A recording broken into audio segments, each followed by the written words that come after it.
রাখি, তুমি কোথা থেকে বলছো বলো? আমি কৃষ্ণনগর থেকে বলছি গুরুজি। ঠিক আছে রাখি।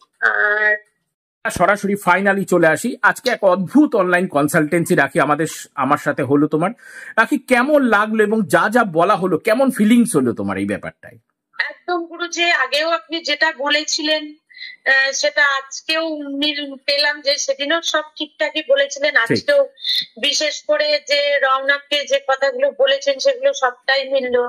আর গুরুজি, সব থেকে যেটা আমার ভালো লাগে, আপনি বাড়িতে কোথায় কি আছে এটা আমার সামনে থেকে বলে দিতে পারেন। একদম একদম এটা একদম অবিশ্বাস্য।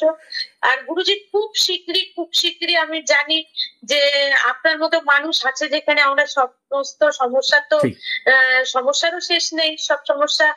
তবে আপনাকে এইটুকু বলতে পারি যে আমি যেহেতু আমার বাবার জায়গা আপনাকে রেখেছি, আমার বাবা নেই, সেহেতু আপনি ঠিক আমাকে সেইভাবেই দেখবেন। একদম, কারণ আমাকে আপনি একমাত্র নাম ধরে ডাকেন আমার বাবার পরে। ঠিক ঠিক ঠিক ঠিক।